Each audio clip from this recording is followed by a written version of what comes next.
어제 한동훈 대표는 부산 일정을 마치고 서울로 올라와서 친한계 의원들과 만찬을 했습니다. 이 만찬에 세간의 이목이 집중되고 있었습니다. 이 만찬을 두고 한 대표 그리고 추경호 원내대표의 이야기를 차례로 들어보시겠습니다.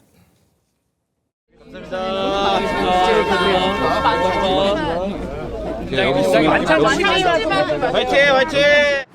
뭐 대표께서 식사하시는 것은 의원들과 식사하는 것은 언제든지 자연스러운 모습 아닙니까? 뭐 특별한 해석을 할 것은 없다. 더 자주 더 많은 의원들과 소통하는 것이 좋다. 왜 뉴스가 되는지 사실은 저도 이해가 잘 안 됩니다. 네. 자, 만찬에 친한계로 분류되는 의원들 또 원외에 있는 인사들도 이제 일부 참석을 했다는데, 자, 최 기자, 구체적으로 누굽니까? 네, 일단 17명, 한동훈 그 당시 전당대회 때 그 대표 후보 캠프에 소속돼 있던 현역 의원 17명이 있고요. 네. 그리고 또 초선의 김건, 김상욱, 주진우, 그리고 또 김재섭 의원까지도 참석을 해서 한 21~22명 정도가 참석을 한 걸로 지금 알려지고 있습니다. 네. 그리고 일단 유일한 원외 인사인 김종혁 최고위원이 그 당시 이제 전당대회에 함께 뛰었던 인사로 해서 같이 참석을 했는데요. 비교적 여기서 개파색이 옅은 걸로 알려진 김재섭 의원도 참석을 해서 조금 눈길을 끌었는데, 이 김 의원 같은 경우에는 저희가 취재를 해보니까 한 30분 정도만 앉아있다 그냥 나왔다 이런 얘기 하시더라고요. 네. 근데 오늘 아침에 이제 박정훈 의원 그 모임에 참석했던 박정훈 의원 얘기를 들어보면 뭐 이제 여기서 모아서 이제 다들 이제 한 명씩 더 데려와서 나중에 다음에 모일 때는 뭐 50명 가까이 모이는 모임이 되도록 하자라는 네. 얘기를 한 사람도 한 번만 더 하면 100명 되겠네요. 네, 있었다고 하니까 한 두 번 하면 이제 20명이 40명 되고 80명 되고 뭐 이렇게 네. 되자라는 주의겠죠. 그런데 또 일각에서는 이런 식의 너무 개파 모임 형태로 비춰지는 것이 마냥 좋은 것만은 아니다. 이런 취지의 내용들도 같이 어제 자리에서 논의가 됐다고 합니다. 네. 한동훈 대표 취임 이후에 친한계 의원들이 모인 첫 모임이다. 이제 이렇게 보고들 있는데 무슨 얘기가 나왔는지 궁금합니다. 참석했던 박정훈 의원의 이야기를 들어보시겠습니다. 친윤계에서도 그래 뭐 한동훈계 뭐 할 수 있는 게 뭐 있어? 이런 사실 기류가 조금 있었던 것도 사실인데 굉장히 적극적으로 위기 의식을 공유했어요. 그러니까 저분도 저런 생각을 하나? 뭐 이런 느낌? 당에서 지금 뭔가 우리가 소신 있게 얘기하는 거에 대한 두려움이 있어요. 왜냐하면 아직은 윤석열 정부 기간이 절반 이상이 남았잖아요. 그렇죠. 한 대표도 그 얘기를 했어요. 불이익을 받을 수 있다는 그 어떤 그런 생각을 감수하고 오는 거거든요. 우리는 한 대표한테 용비어청과 같은 거 안 할 겁니다. 그런 얘기도 예. 누가 하셨다면서요? 그런 얘기는 한 명이 한 게 아니에요. 우리는 한 대표에게 충성하기 위해서 이 자리에 모인 게 아니다. 그랬더니 한동훈 대표가 뭐라고 답하세요? 한동훈 대표는 당연히 그래야 된다고 얘기하죠. 자기는 내가 뭘 하고 싶어서 이렇게 대표가 된 것도 아니고 앞으로도 내가 뭘 하고 싶다는 생각에다 중심을 두고 뭘 하지 않겠다. 내가 대권 갈 거니까 나한테 줄 서라 이런 취지가 아니다란 얘기예요. 네. 대권에 대한 강한 의지가 있는 대표. 이제 그 주변에 사람들이 모이기 마련인데 또 그걸 아니라는 식으로 얘기를 하는 목소리까지 들어봤습니다. 성 의원님, 이제 분위기는 좋았지만 사실은 걱정스러운 목소리도 있었다고 그래요.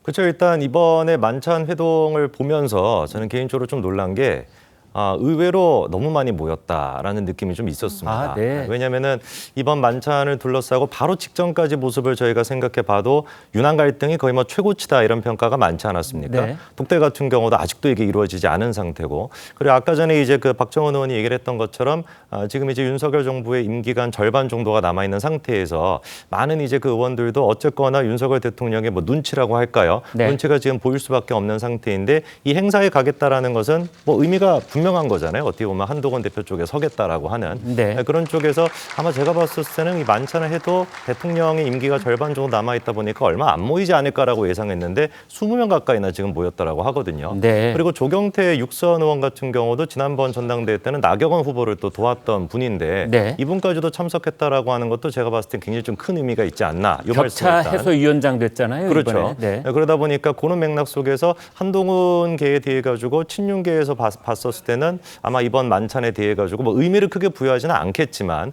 그래도 내심 좀 놀랐을 것 같다라는 말씀을 드리고요. 그리고 이제 우려가 나오는 것도 아무래도 이제 그 최근에 있었던 김건희 여사 특검법에 대해 가지고 제2거부권이 이제 결국 뭐 행사가 되긴 했습니다만 네. 이탈표가 최대이지 한 4표이고 최소 봐도 2표거든요. 네. 지난번에 비해서 늘었다라는 것인데 네. 이 부분에 대해 가지고 이제 당내 어떤 그 좀 이게 균열의 조짐이 있는 거 아니냐 이런 평가가 나올 수밖에 없죠.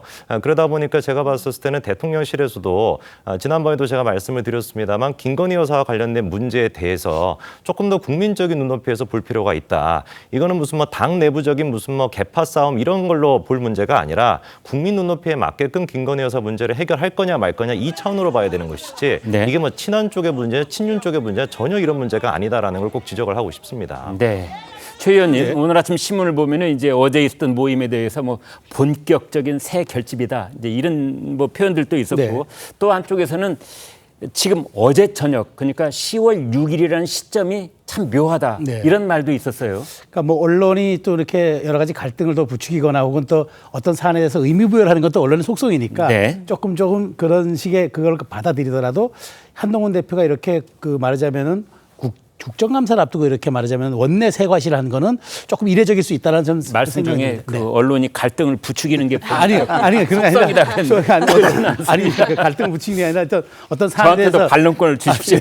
어떤 사안에 대해서 네. 좀 주목도를 높이기 위해서 네, 지금 이렇게 네. 포커싱을 하는 그걸 제가 말씀드린 거고요. 네. 자, 근데 어쨌든 이 시기가 지금은 국회의 시간이고 국정감사의 시간이고 원내의 시간인데 저는 원외 대표로서 할 수 네. 있는 일을 했다고 봅니다. 그러니까 물론 이게 이제 특검이 부결되고 나서 이탈표가 있다 하는 이런 민감한 미묘한 시점에서 했고 또 대통령의 환송 행사에 나가지 않고 선거운동을 하는 과정에서 했기 때문에 주목도가 높은 거지. 네. 당대표가 당 소속 의원을 만나는 게 그게 무슨 뉴스가 되겠습니까? 저는 근데 다만 지금 시기적으로 이렇게 미묘할 수 있다는 말씀을 드리는데 중요한 건 한 대표가 이제는 당내 속으로 착근하려는 노력을 이제 원외 포함해서 조금 더 공세적으로 하고 있다. 그리고 앞으로 이런 것들이 조금 더 한동훈 대표에 있어서는 조금 더 적극적으로 공세적으로 나올 가능성이 크다. 이 부분이 저는 이번 만찬에 주는 포인트가 아닌가 그런 생각이 듭니다.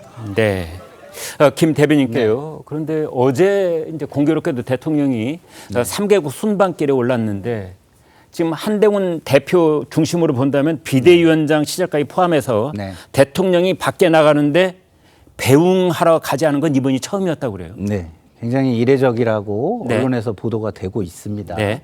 그리고 제가 느끼기에도 이례적입니다. 의도적이다. 전 의도적이라고 봅니다. 아, 네. 네. 자, 1년에 한동훈 대표의 정치적 행보를 보세요. 자, 원내 20여 명과 만찬을 합니다. 네. 그리고 지금 대통령 그 순방 그 환송에 불참을 합니다. 네. 저는 이것은 한동훈 대표로서는 지금 다른 선택의 여지가 지금 없기 때문에 네. 이렇게 하는 거라고 봐요. 뭐냐? 지금 본인은 지금 국민의힘의 변화를 기치로 걸고 나왔어요. 예. 근데 지금 이 변화에 한 발자국도 나가지 못합니다. 아. 그 이유는 뭐냐면 예. 조금이라도 대통령께서 변하는 모습을 보여줘야 네. 이게 당이 변해서 대통령의 변화를 이끌었다 이렇게 네. 되면서 이게 상승작용을 할 텐데 당이 뭐 해보려고 해도 대통령한테 뭐 꼼짝도 못하네. 네. 그럼 뭐 변화의 의지가 있는 거야? 이렇게 지금 보여지거든요. 네. 그래서 그렇다고 해서 대놓고 싸울 수는 없기 때문에 이게 대통령을 어쨌든 좀 약간 압박해가는 하나의 일련의 행보 중에 하나가 아닐까 저는 그렇게 느껴집니다. 네. 장 변호사님. 네. 그런데 이제 일각에서는 이런 분석을 또 하기도 합니다. 사실 22대 국회 출범할 때 조국 혁신당이 국회 표결 과정에서 캐스팅 보트를 쥐고 있을 것이다. 그런 얘기를 했는데 그 말은 이제 거의 무력화된 것 같고 네. 반대로 이제 특검법 재표결 과정에서 친한계가 캐스팅 보트를 쥐고 있다는 새과시를 한 것이다. 그래서 그런지 친윤계 쪽에서는 어제 저녁 모임을 두고 대통령을 협박하는 것이냐 뭐 이런 반응도 있었다고 그래요. 어떻게 보십니까? 그렇죠. 또 친윤계 의원들의 반응들이 좀 격합니다. 그러니까 대통령 협박하는 것 아니냐라고 하는 건데 사실 당대표가 소속 의원들과 만찬하는 것 뉴스거리가 아닐 정도로 그냥 평범한 일일 수 있거든요. 네. 그런데 이것이 뉴스거리가 되고 오늘도 이렇게 우리가 함께 대담을 하는 것 자체는 윤 대통령과 한동훈 당대표 간의 갈등이 지금 골이 너무나 깊어졌기 때문입니다. 따라서 한동훈 대표가 지금 국회의원들을 만나서 그리고 또 친한계로 분류될 수 있는 의원들과 만나서 만찬을 하고 이야기를 나눴다는 것만으로도 친윤계 의원들 그리고 대통령께는 또 상당한 부담이 될 수밖에 없는 상황으로 보이는데요. 네. 결국 그것은 지난번 부결됐을 때 그러니까 김건희 여사 특검법이 부결됐을 때 4표의 이탈표가 있었고 앞으로 추가 4표의 이탈표가 더 있게 된다라고 한다면 대통령의 거부권이 무력화되는 상황이기 때문에 얼마든지 관련돼서 압박을 할 수 있다라는 움직임으로 보입니다. 따라서 지금 이제 친한계와 친윤계의 갈등의 골은 앞으로 더 깊어질 일만 남은 것이 아닌가 우려가 됩니다.